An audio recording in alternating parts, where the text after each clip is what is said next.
नमस्कार दोस्तों, अगर आप बिहार एडीओ 2026 की तैयारी कर रहे हैं तो ये वीडियो आपके लिए गेम चेंजर होने वाला है। आज हम करने वाले हैं बिहार हिस्ट्री के टॉप 50 सबसे महत्वपूर्ण प्रश्न जो बार बार एग्जाम में पूछे जाते हैं।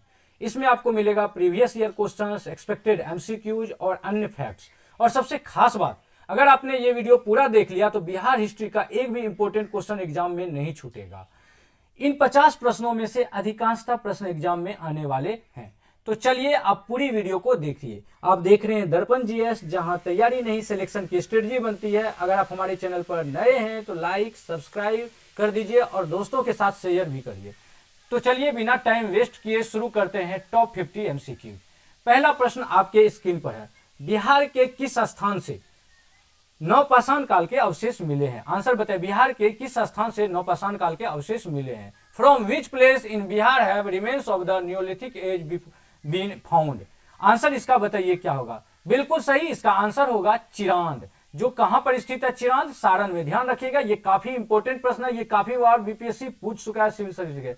ये चिरांद जो ये जो चिरांद है, जो नवपाषाण काल, जो नए पाषाण काल यानी कि जो वो पत्थर के युग का काल था उस समय में, उसके अवशेष चिरांद से मिले। यहां से क्या क्या मिला है? तो वो मिला है हड्डी का औजार मिला है। ध्यान रखिएगा, हड्डी का औजार यहां से मिला है। इसके अलावा यहां से कृषि के प्रमाण भी मिले हैं चिरांद से। पशुपालन होने की जो साक्ष्य है वो भी मिला है कि पशुपालन किया जाता था। तो ये सारी चीजें यहां से साक्ष्य मिला है। ये गंगा घाटी का जो प्रमुख है नियोलिथिक साइट माना जाता है, नवपाषाण काल, प्रमुख नवपाषाण काल चिरांद माना जाता है। तो आंसर इसका हो जाएगा ए नंबर। नेक्स्ट प्रश्न देखिए आपके स्क्रीन पर है, ताम्रपाषाण काल के काले और लाल मृदभांड बिहार में कहां से प्राप्त हुए हैं?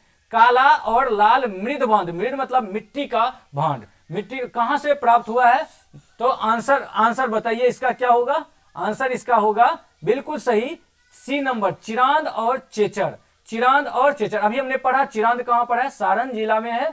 तो ये जो है यहां से ब्लैक एंड रेड वेयर का जो है वो घड़ा मिला है, जो ये किस काल का है? ये ताम्रपाषाण काल का है। ताम्रपाषाण काल का मतलब होता है तांबा और पत्थर का, तांबा और पत्थर के बने हुए जो उपयोग होता था जिसमें सामान का, उसे कहते हैं ताम्रपाषाण काल। इन समय में क्या होता था? मुख्य कार्य था जैसे कृषि का करना और मछली पकड़ना, कृषि करना और मछली पकड़ना। तो ताम्रपाषाण काल के काले और लाल मृदभांड कहां से मिला? चिरांद और चेचर से। तो आंसर इसका हो जाएगा सी नंबर। नेक्स्ट प्रश्न देखिए क्या है आपके, विदेह राज का उल्लेख सर्वप्रथम किस ब्राह्मण ग्रंथ में मिलता है? In which Brahmana text is the Videha kingdom first mention?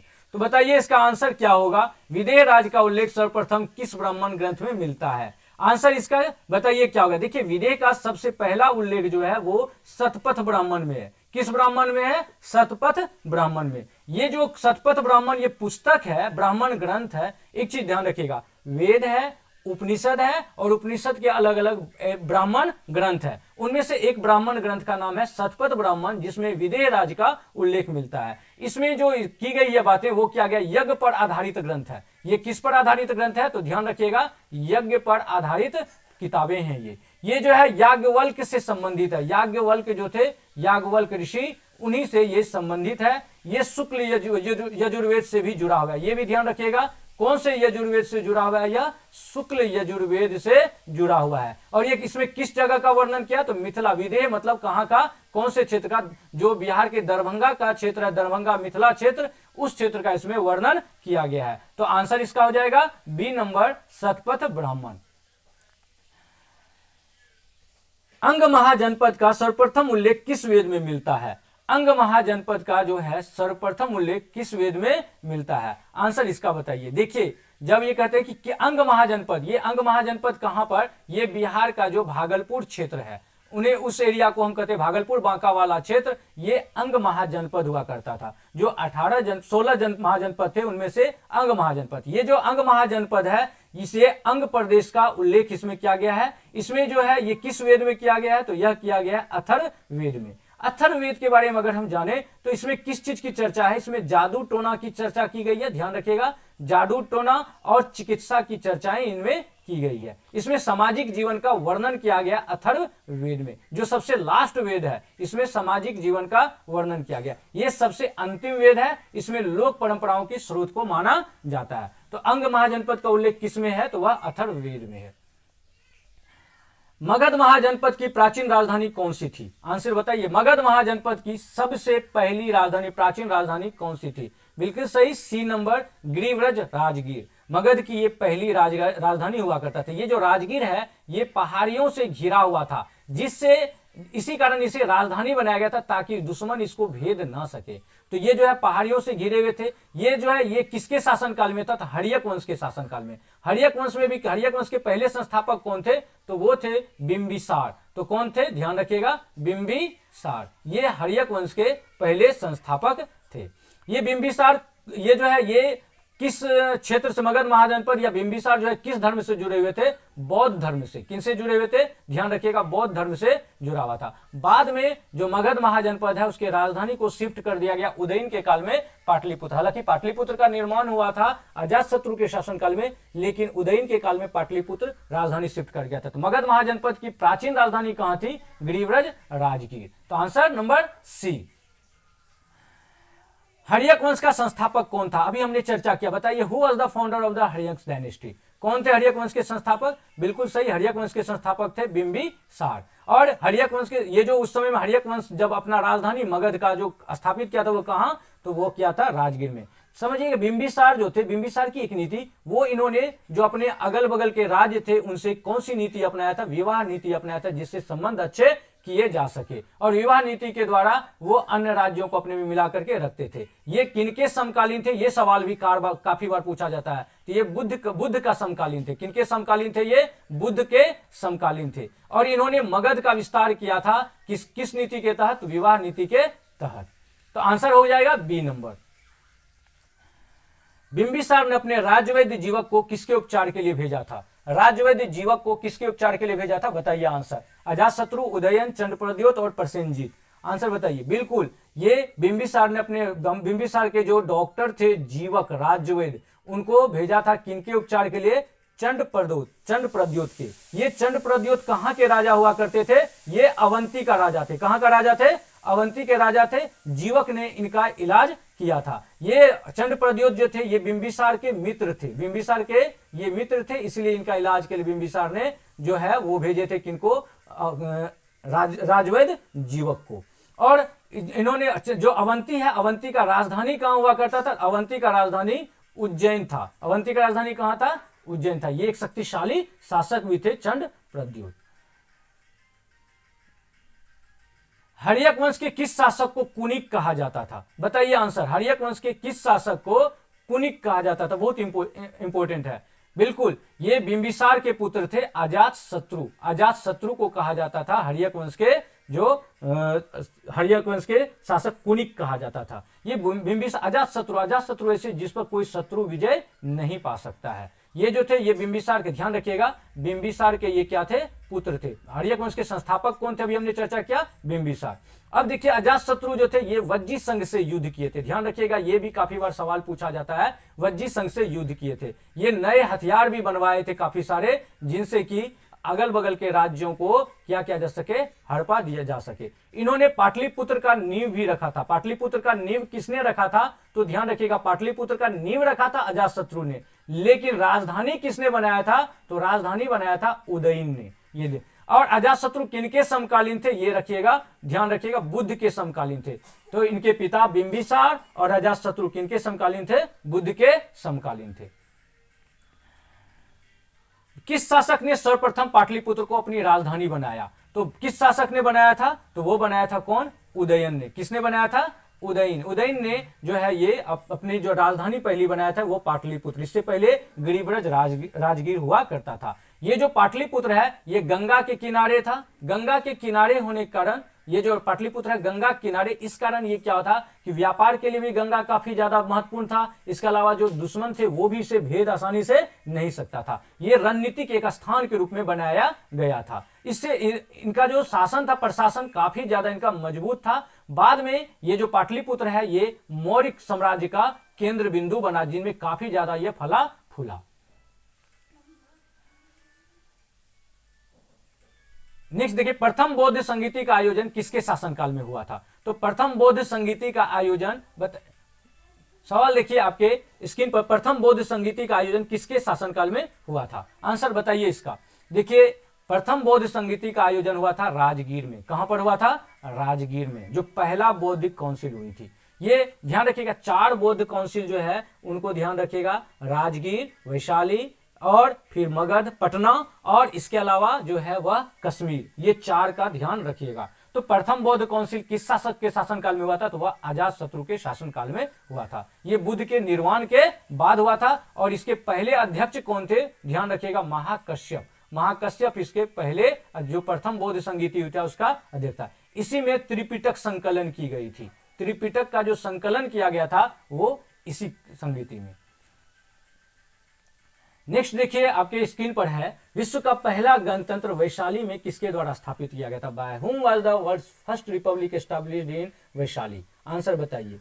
विश्व का पहला गणतंत्र वैशाली में किसके द्वारा स्थापित किया गया था? आंसर बिल्कुल, विश्व का पहला गणतंत्र स्थापित किया गया था किनके द्वारा? लिच्छवियों के द्वारा। लिच्छवी का राजधानी कहां था? तो लिच्छवी का राजधानी था वैशाली। और ये लोकतांत्रिक व्यवस्था थी, इसमें सभा प्रणाली को जोड़ दिया गया था। कौन सा प्रणाली? सभा प्रणाली। और ये बहुत ज्यादा शक्तिशाली संघ हुआ करता था। तो आंसर हो जाएगा बी नंबर। नेक्स्ट देखिए, शिशुनाग वंश का वह शासक कौन था जिसके समय में द्वितीय बौद्ध संगीति हुई थी? पहली बौद्ध संगीति किसके समय में हुआ था? वह था अजातशत्रु। द्वितीय बौद्ध संगीति किसके शासनकाल में हुआ था? तो वह है काला शोक के शासनकाल में। किनके शासनकाल में? ये दूसरा बौद्ध काउंसिल। और ये कहां पर हुआ था? तो ध्यान रखिएगा, ये हुआ था वैशाली में। दूसरा बौद्ध संगीति कहां पर हुआ था? वैशाली में। यहां पे बौद्ध मतभेद हो गई थी, यहीं पर बौद्ध में मतभेद का स्थिति शुरू हो गया था। और वो कौन सा वंश के शासक थे कालाशोक? तो वो थे शिशुनाग वंश के शासक थे। इसी समय में संघ का विभाजन भी हो गया था। ये ध्यान रखिए, संघ का विभाजन, जो शिशुनाग वंश के जो द्वितीय कालाशोक के शासनकाल में जो द्वितीय बौद्ध संगीति हुई थी, वहीं पर संघ विभाजन हो गया था। नेक्स्ट प्रश्न देखिए, वह है नंद वंश का अंतिम शासक कौन था? नंद वंश का अंतिम शासक कौन था? आंसर बताइए। Who was the last ruler of the Nand dynasty? देखिए, पहला शासक जो नंद वंश का था वो थे महापद्मनंद। प्रथम शासक कौन थे? प्रथम शासक नंद वंश के थे महापद्मनंद। और जो धनानंद थे वह था अंतिम शासक। जो लास्ट शासक था, अंतिम नंद शासक, वो धनानंद थे। धनानंद काफी ज्यादा आताताई हो गए थे। ये जनता से बहुत ज्यादा क्या करने लगे थे? कर एकत्रित करने लगे थे। इस कारण चाणक्य ने उनका विरोध किया था और विशाल सेना लेकर के चंद्रगुप्त ने इसको क्या किया था? चंद्रगुप्त मौर्य ने हराया था। तो इनको धनानंद को हराने वाले कौन थे? तो वह थे चंद्रगुप्त मौर्य, है ना। तो ध्यान रखिए, आंसर क्या हो जाएगा? B number. नंद वंश का अंतिम शासक कौन था? धनानंद। चंद्रगुप्त मौर्य ने किस यूनानी शासक को पराजित किया? देखिए, चंद्रगुप्त मौर्य जो है ये मौर्य वंश का स्थापना किया था। किसका स्थापना किया था? मौर्य वंश का स्थापना किया था। अभी हमने पढ़ा, इन्होंने किसको हरा करके मौर्य वंश का स्थापना किया? धनानंद को। धनानंद किस वंश के शासक थे? तो वह नंद वंश के शासक थे। चंद्रगुप्त मौर्य जो थे किस यूनानी शासक को? तो देखिए, ये इन्होंने जो हराया था वह सेल्यूकस निकेटर को। ये यूनान के शासक थे। इनके द्वारा फिर संधि की गई। इनके द्वारा संधि में अलग अलग चीजें जैसे कि हाथी वगैरह दिया गया और सेल्यूकस निकेटर की पत्नी बेटी से इन्होंने जो चंद्रगुप्त मौर्य था वो शादी किया। और इसके अलावा इन्होंने सेल्यूकस निकेटर ने अपना राजदूत भी जो है जो उनको भेजा था कहां पर? चंद्रगुप्त मौर्य के दरबार में। तो आंसर इसका क्या हो जाएगा? B number. नेक्स्ट प्रश्न देखिए, वह है मेगास्थनीज किसके शासनकाल में भारत आया था? मेगास्थनीज जो थे वो किसके शासनकाल में भारत आया था? बताइए इसका। मेगास्थनीज किसके शासनकाल में भारत आया था?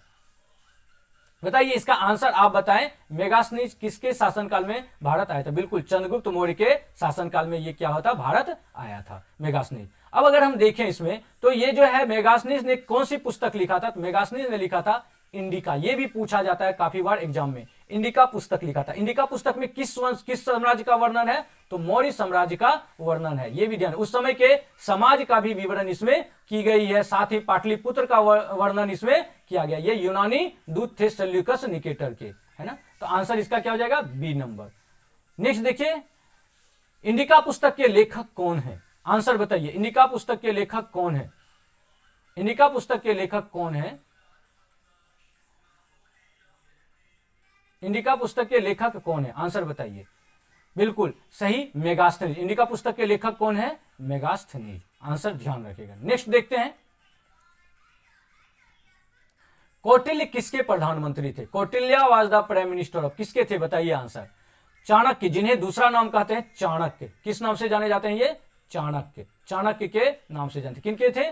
तो जो कौटिल्य थे वो किनके प्रधानमंत्री थे? चंद्रगुप्त मौर्य के। ये कौन सी पुस्तक लिखा था कौटिल्य ने? ये भी ध्यान रखिएगा, कौटिल्य ने अर्थशास्त्र पुस्तक लिखा था, जिसमें मौर्य साम्राज्य का अर्थशास्त्र में प्रशासन का चर्चा है। ध्यान रखिएगा, इकोनॉमी का चर्चा नहीं है, किसका है? प्रशासन का चर्चा है। और ये जो चाणक्य थे कहाँ के शिक्षक थे? तो तक्षशिला के। कहाँ के शिक्षक थे? ध्यान रखिएगा, तक्षशिला के थे, और कूटनीति के विशेषज्ञ भी थे। तो आंसर हो जाएगा ए नंबर, चंद्रगुप्त मौर्य। नेक्स्ट है, अशोक ने कलिंग विजय के बाद कौन सा धर्म अपनाया? बताइए आंसर। अशोक ने कलिंग विजय के बाद कौन सा धर्म अपनाया था? इसका आंसर बताइए। कलिंग जो युद्ध हुआ था, जो उड़ीसा में था, वहां पर जब विजय पाया तो इन्होंने अहिंसा का धर्म अपनाया। कौन सा धर्म अपनाया? अहिंसा अपनाया। और इन्होंने कहा कि धम्म का प्रचार प्रसार करना शुरू किया, और इसके प्रचार प्रसार के लिए स्तंभ और शिलालेख लिखवाना शुरू किया, और विश्व में भी इन्होंने प्रचार किया था बौद्ध धर्म का। कौन से धर्म का? बौद्ध धर्म का। तो आंसर कौन सा हो जाएगा? बी नंबर, बौद्ध धर्म। अशोक ने कलिंग विजय के बाद कौन सा धर्म अपनाया था? तो वह था बौद्ध धर्म। मौर्य प्रशासन में एग्रोनोमोई का कार्य क्या था? बताइए इसका आंसर। एग्रोनोमोई का कार्य क्या था? What was the function of agronomy in Maurya administration? Answer क्या हो जाएगा? रोड कंस्ट्रक्शन, मार्ग निर्माण, पथ निर्माण का, सड़क निर्माण का कार्य था। ये यूनानी विवरण जो है उसमें की गई है इसकी चर्चा कि एग्रोनोमाई नाम की जो है प्रशासनिक अधिकारी हुआ करता था। ये शहरी योजना बनाते थे ये प्रशासनिक अधिकारी। मुख्यतः ये काम पाटलिपुत्र में किया करता था। तो मार्ग निर्माण का कार्य करते थे एग्रोनोमाई।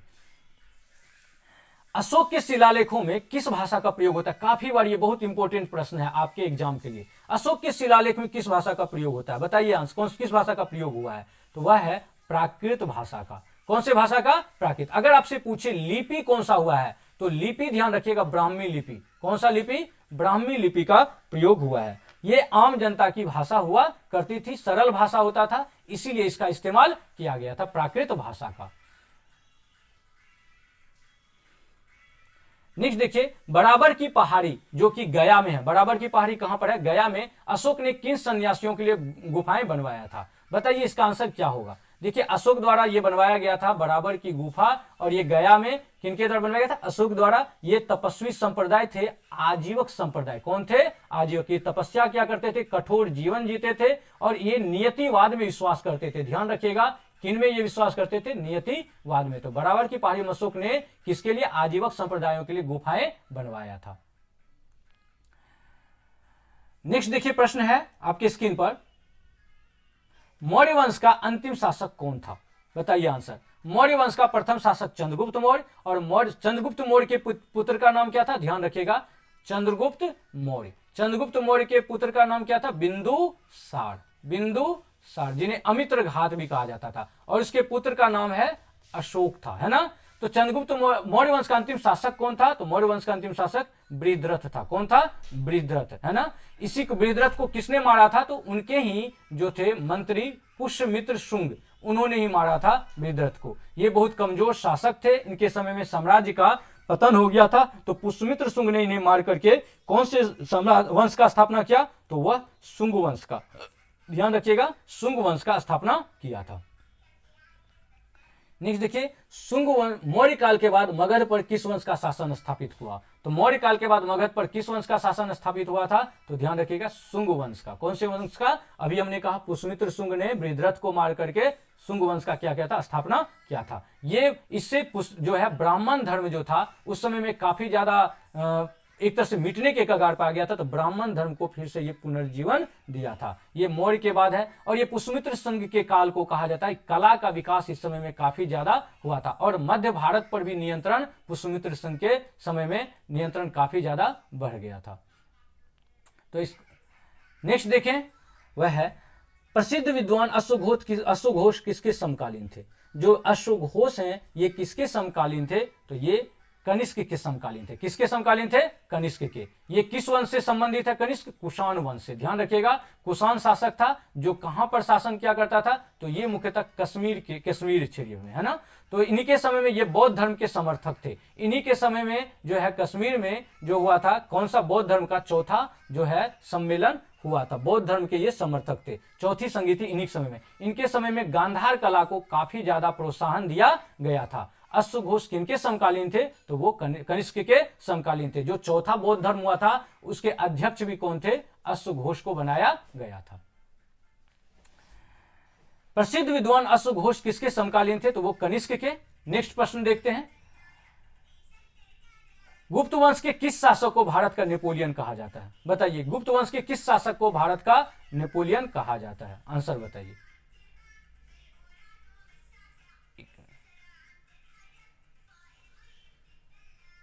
गुप्त वंश क्वेश्चन है नेक्स्ट, गुप्त वंश के किस शासक को भारत का नेपोलियन कहा जाता है? भारत का नेपोलियन, ध्यान रखिएगा, किन्हें कहा जाता है? समुद्रगुप्त। काफी इंपॉर्टेंट प्रश्न है, ये काफी बार पूछा जाता है। समुद्रगुप्त ने एक प्रशस्ति लिखा जिसके बारे में ये चर्चा हुआ है, किसमें किया गया? प्रयाग प्रशस्ति इनका जो है, प्रशस्ति मतलब जो प्रशंसा की गई है। प्रयाग प्रशस्ति में उल्लेख है कि समुद्रगुप्त को भारत का नेपोलियन कहा गया है। ये बहुत कला के प्रेमी थे। ये इनका जो है स्वर्ण का इन्होंने सिक्का जारी किया था और उस पर वीणा लेकर के बजाते हुए इनका जो है चित्र है, तो स्वर्ण सिक्का भी इन्होंने जारी किया था समुद्रगुप्त ने। तो समुद्रगुप्त को कहा जाता है भारत का नेपोलियन। नेक्स्ट प्रश्न बहुत इंपॉर्टेंट है, ये काफी बार बीपीएससी पूछता है, बीपीएससी का फेवरेट प्रश्न है। नालंदा विश्वविद्यालय की स्थापना किसने की थी? बताइए आंसर। नालंदा विश्वविद्यालय की स्थापना किसने की थी? नालंदा विश्वविद्यालय का स्थापना जो है वो, नालंदा विश्वविद्यालय क्या है? उस समय का काफी बड़ा एक शिक्षा केंद्र हुआ करता था। ये बौद्ध अध्ययन का एक केंद्र था। बौद्ध धर्म का बौद्ध अध्ययन काफी ज्यादा यहाँ पे प्रचलित थे। अलग अलग देश, चीन वगैरह से यात्री आकर के यहाँ पे अध्ययन करते थे। ये अंतरराष्ट्रीय छात्र के लिए बहुत ही महत्वपूर्ण जगह स्थल हुआ करता था। ये एक महान विश्वविद्यालय था और इसकी स्थापना किसने किया था? कुमारगुप्त प्रथम ने। गुप्त काल में गुप्त वंश के शासक थे कुमारगुप्त प्रथम, उन्होंने ही नालंदा विश्वविद्यालय की स्थापना किया था। नेक्स्ट प्रश्न देखिए, किस गुप्त शासक ने हुनों को पराजित किया था? बताइए, किस गुप्त शासक ने हुनों को पराजित किया था? हुनों का ये तो गुप्त शासक, वो थे कौन? स्कंद गुप्त। ये अंतिम शक्तिशाली गुप्त थे। याद रखिए, अंतिम गुप्त शासक नहीं बल्कि अंतिम शक्तिशाली गुप्त शासक। ध्यान रखिएगा, अंतिम शक्तिशाली गुप्त। इसके बाद गुप्त वंश जो है वह क्या कमजोर होते चला गया। अंतिम शक्तिशाली गुप्त शासक कौन थे? स्कंदगुप्त। इनके समय में रक्षा व्यवस्था बहुत मजबूत था। इन्होंने सिक्का भी जारी किया था काफी ज्यादा। इन्होंने किनको हराया था? हुनों को हराया था। कौन से शासक ने? स्कंदगुप्त ने। नेक्स्ट प्रश्न है, चीनी यात्री फाहियान किसके साल में भारत, किसके शासनकाल में भारत आया था? बताइए आंसर। चीनी यात्री फाहियान किसके शासनकाल में भारत आया था? देखिए, फाहियान जो भारत आया था वह किसके शासनकाल में? तो वो थे चंद्रगुप्त द्वितीय। चंद्रगुप्त द्वितीय के शासनकाल में। चंद्रगुप्त द्वितीय का जो शासनकाल है उस समय को कहा जाता है, वैसे गुप्त शासन को ही कहा जाता है स्वर्ण युग। कौन सा कहा जाता है? स्वर्ण युग। इस समय में कला संस्कृति काफी ज्यादा समृद्ध हुआ था। कला संस्कृति सबसे ज्यादा अगर समृद्ध हुआ था तो वह गुप्त वंश के शासनकाल में। चंद्रगुप्त द्वितीय को विक्रमादित्य का भी उपाधि दिया गया था। किसा? विक्रमादित्य का। इनके समय में काफी ज्यादा शांति काल था। इस समय में इनके दरबार में अलग अलग बहुत सारे विद्वान हुआ करते थे।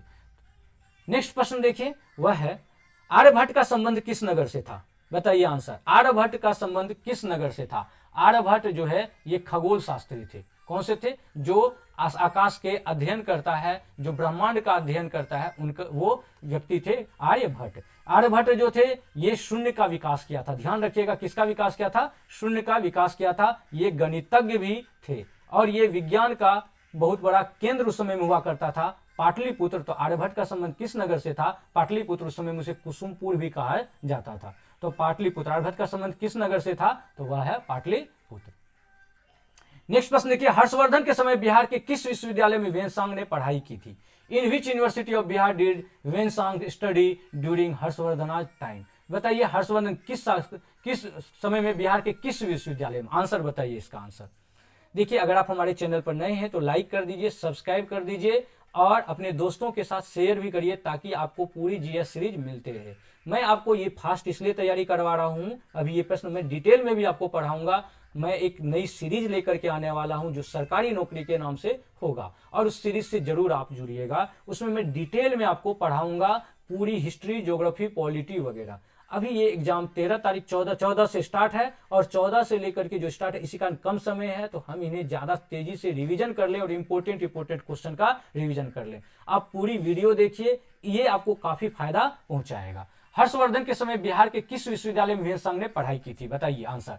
बिल्कुल इसका आंसर सही है। हर्ष कौन से विश्वविद्यालय में पढ़ाई किया था? वह है नालंदा विश्वविद्यालय। वेनसंग यहीं पर पढ़े थे और नालंदा विश्वविद्यालय जो था बौद्ध अध्ययन का केंद्र था। यहां पर कहा जाता है 10,000 से ज्यादा उस समय में स्टूडेंट हुआ करता था, तो 1000 से ज्यादा जो टीचर हुआ करता था। ये विश्व का सबसे पुराना रेसिडेंशियल विश्वविद्यालय हुआ करता था। तो हर्षवर्धन के समय बिहार के किस विश्वविद्यालय में, किनके समय में? तो ध्यान रखिएगा उस समय शासक कौन थे जब हर्षवर्धन भारत आया था? तो वह वेनसंग जब भारत आया था तो कौन से शासक?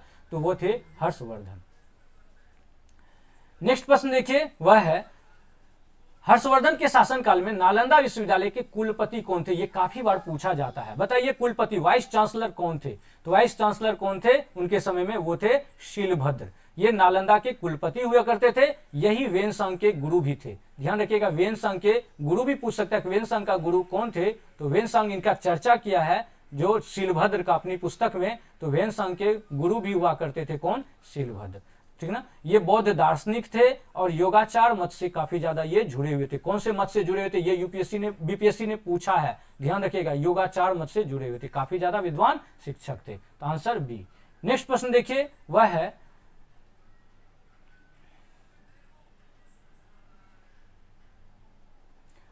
अथर्ववेद में व्रात्य शब्द का प्रयोग किस क्षेत्र के लोगों के लिए किया गया? देखिए व्रात्य का मतलब है, व्रात्य का मतलब ही अथर्ववेद में ये जो प्रयोग किया गया, ये किया गया किसके लिए? गैर वैदिक लोगों के लिए यूज किया गया। किसके लिए? गैर वैदिक लोगों के लिए। और इसका गैर वैदिक लोग कौन थे? जो आर्य संस्कृति से बाहर हुआ करते थे, जो आर्य संस्कृति को नहीं मानते थे, यानी कि वो पहले से व्यक्ति थे, उन्हें गैर वैदिक लोग कहा जाता था। ये मुख्यतः पूर्वी भारत क्षेत्र से संबंधित था और उन्हें बहुत नीच भावना से आर्य लोग देखा करते थे। तो बाद में ये शक्तिशाली राज्य बना, वो कौन था? मगध। मगध में जो होते थे गैर वैदिक लोग हुआ करते थे, उस समय के अनुसार आर्य संस्कृति से अलग होते थे। तो व्रात्य शब्द का प्रयोग यहाँ ये हुआ, व्रात्य मतलब बाहरी शब्द का प्रयोग किस क्षेत्र के लोगों के लिए किया जाता था? तो मगध के लोगों के लिए। ये पूर्वी भारत का क्षेत्र हुआ करता था उस समय में। तो आंसर क्या हो जाएगा इसका? B number. प्रसिद्ध विदेह राजा जनक के दरबार में गार्गी ने किसने, ध्यान रखिएगा, गार्गी ने किसके साथ शास्त्रार्थ किया था? बताइए आंसर। जो प्रसिद्ध विदेह राजा जनक था उसके दरबार में गार्गी जो थी वो किसके साथ शास्त्रार्थ किया था? ये जो थे ये याज्ञवल्क्य ऋषि के द्वारा के साथ किया था। किनके साथ? याज्ञवल्क्य ऋषि के साथ गार्गी ने वाद विवाद किया था। इनमें किस पर चर्चा किया गया था? तो ध्यान रखिएगा, ब्रह्म ज्ञान पर। किस पर चर्चा की गई थी? ब्रह्म ज्ञान पर चर्चा किया गया था। ये शतपथ ब्राह्मण से जुड़े हुए हैं। किससे जुड़ा हुआ है? ध्यान रखिएगा, जो अभी हमने पढ़ा था शुरू में, कौन से ब्राह्मण से जुड़ा हुआ है? विदेह राजा के बारे में चर्चा शतपथ ब्राह्मण से जुड़ा हुआ है, जो मिथिला क्षेत्र की चर्चा करता है। तो आंसर क्या हो जाएगा? ए नंबर। नेक्स्ट देखिए प्रश्न, ये काफी इंपॉर्टेंट है। वज्जी संघ के विरुद्ध अजातशत्रु ने किन हथियारों का उपयोग किया था? बताइए, काफी इंपॉर्टेंट प्रश्न है। वज्जी संघ के विरुद्ध अजातशत्रु ने किन हथियारों का उपयोग किया था? बताइए आंसर। आप हमारे कमेंट बॉक्स में लिखिएगा कि कितना आपका सही हुआ है ना। बताइए, वज्जी संघ के विरुद्ध अजातशत्रु ने किन हथियारों का उपयोग किया था? अजातशत्रु द्वारा जो प्रयोग किया गया था वह कौन सा था? रथ मुसल और महाशिला कंटक, है ना। ये युद्ध मशीन था, ये नए हथियार का उपयोग किया था, ये प्राचीन युद्ध तकनीक थी। इससे मगध का काफी ज्यादा शक्ति बढ़ा था। इसी के माध्यम से वज्जी संघ पर विजय प्राप्त किया गया था, इसी हथियार के द्वारा। तो आंसर हो जाएगा बी नंबर। विक्रमशिला विश्वविद्यालय के संस्थापक कौन थे? बताइए आंसर। विक्रमशिला विश्वविद्यालय के संस्थापक पूछ रहा है, तो संस्थापक कौन थे? धर्मपाल, है ना। कौन से वंश के थे? ये पाल वंश के थे, पाल वंश के थे। उसमें पाल वंश के जो शासक थे धर्मपाल, उन्हीं के समय में जो भागलपुर में है विक्रमशिला विश्वविद्यालय, उसका स्थापना किया गया था। पाल वंश का संस्थापक कौन था? तो पाल वंश का संस्थापक, किसका संस्थापक? ध्यान रखिएगा, ये पाल वंश के संस्थापक हैं गोपाल, है ना। पाल वंश के ये मुख्यतः बंगाल के क्षेत्र में रहा करते थे। पाल वंश जो था किसका संरक्षक था? तो बौद्ध धर्म का संरक्षक था। कौन से धर्म का? बौद्ध धर्म का। ये भी पूछता है, बिहार बंगाल के क्षेत्र में था ये विक्रमशिला विश्वविद्यालय। बिहार बंगाल में काफी ज्यादा विकसित जो था विश्वविद्यालय हुआ करता था। नेक्स्ट प्रश्न देखिए, मौर्य काल में सीता का अर्थ क्या था? सीता जो है, सीता का अर्थ क्या था? सीता का अर्थ था राजकीय भूमि से प्राप्त आय।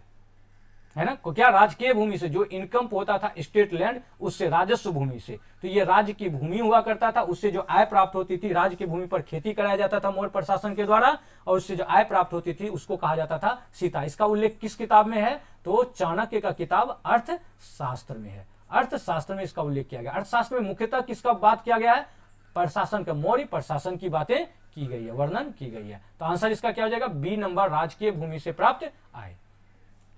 नेक्स्ट प्रश्न देखिए, प्रथम जैन संगीति का आयोजन कहां हुआ था। प्रथम जैन संगीति, जो जैन लोगों का जो हुआ था बैठक, प्रथम जो मिलन सम्मेलन हुआ था वह कहां पर हुआ था, आंसर बताइए इसका। जैन संगीति जो हुआ था वो मौर्य की राजधानी कहां पे हुआ था, पाटलिपुत्र में। ये गंगा सोन नदी के संगम पर स्थित है, वहीं पर इसका सम्मेलन हुआ था। ये यूनानी वर्णन, इसमें यूनानी किताबों में इसका वर्णन किया गया है। नेक्स्ट प्रश्न देखिए, वह है गुप्तोत्तर काल में गया क्षेत्र में किस वंश का वर्चस्व था, आंसर बताइए।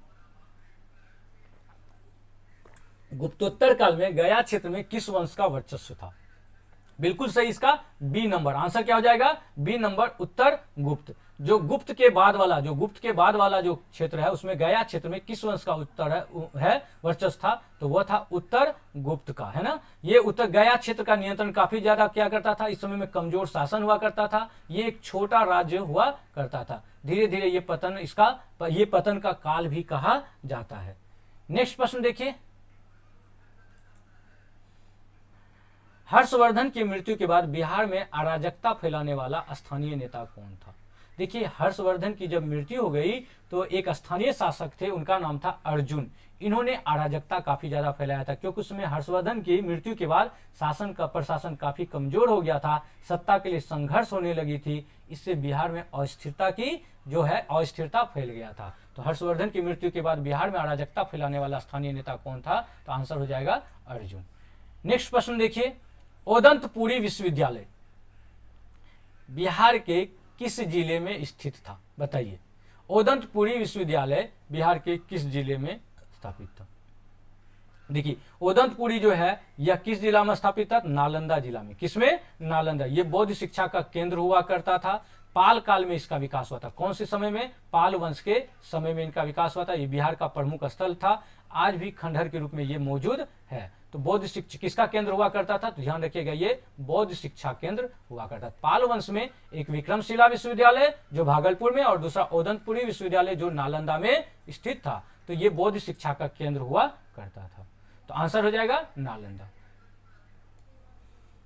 मौर्य प्रशासन में नगर का प्रशासन, काफी बार ये प्रश्न पूछा गया, मौर्य प्रशासन में नगर का प्रशासन कितनी समितियों द्वारा चलाया जाता था, बताइए इसका आंसर। देखिए, कितनी समितियों द्वारा चलाया जाता था, वह 6 समिति के द्वारा। मेगास्थनीज ने इसका वर्णन किया है, मेगास्थनीज ने अपनी पुस्तिका इंडिका में इसका वर्णन किया है कि कितनी समिति मौर्य प्रशासन नगर के प्रशासन के लिए था, तो वह 6 समिति। ये सभी का अलग अलग कार्य था। वो इस समय के आधुनिक नगर निगम के जैसी ही स्थिति उस समय में हुआ करता था। प्रयाग प्रशस्ति के रचयिता कौन थे, प्रयाग प्रशस्ति के रचयिता कौन थे। प्रयाग प्रशस्ति में किस शासक का वर्णन किया गया है, गुप्त वंश के समुद्रगुप्त का। और समुद्रगुप्त को क्या कहा जाता है, भारत का नेपोलियन कहा जाता है। और प्रयाग प्रशस्ति पूछे, और इसका रचयिता कौन था, इसका रचयिता हरिसेन थे। प्रशस्ति का मतलब है प्रशंसा करना, हरिसेन ने इसका काफी ज्यादा प्रशंसा किया। हरिसेन उसके दरबारी कवि हुआ करते थे। हरिसेन जो है ये संस्कृत के हुआ करते थे। और किस भाषा में लिखा गया प्रयाग प्रशस्ति, तो ध्यान रखिएगा, संस्कृत भाषा में लिखा गया। इससे इतिहास के बारे में, गुप्त काल के बारे में हमें जानकारी मिलती है। पुराणों के अनुसार मगध का पहला राजवंश कौन था। आप जल्दी से इसका मुझे कमेंट बॉक्स में बताइए आंसर क्या होगा। पुराणों के अनुसार मगध का पहला राजवंश कौन सा था। पुराण के अनुसार मगध का पहला राजवंश कौन सा था, वह था हर्यक वंश। और हर्यक वंश के संस्थापक कौन थे, तो वो थे बिंबिसार। तो ध्यान रखिएगा, कौन थे इसके, बिंबिसार, जिन्होंने विवाह संबंध इत्यादि के आधार पर अपने जो क्षेत्र था उसको मजबूत बनाया था। देखते हैं आप कितना आपको याद है पहले वाले जो पढ़े थे। मगध साम्राज्य का उत्कर्ष किस शासक के समय शुरू हुआ था, बताइए। मगध साम्राज्य का उत्कर्ष किस शासक के समय शुरू हुआ था, आंसर इसका मुझे बताइए जल्दी से। आप इसे मुझे कमेंट बॉक्स में बताइए, ये मैं बताने वाला नहीं हूं, आप मुझे कमेंट बॉक्स में बताइए इसका आंसर। मगध साम्राज्य का उत्कर्ष किस शासक के समय शुरू हुआ था। नेक्स्ट क्वेश्चन देखिए, अशोक के धम्म की परिभाषा कहां से ली गई है। अशोक के जो धम्म की परिभाषा है वो किससे ली गई है, बताइए। बिल्कुल सही आंसर इसका धम्म पद से ली गई है, जिसमें नैतिकता का वर्णन किया गया, बौद्ध नैतिकता का। कौन सा वर्णन किया गया है? बौद्ध नैतिकता का वर्णन है इसमें। ये सरल उपदेश है, जीवन के मार्गदर्शन के लिए ये लिखी गई थी। इसी को कहा जाता है अशोक का धम्म प्रेरणा। तो आंसर हो जाएगा डी नंबर, धम्म पद।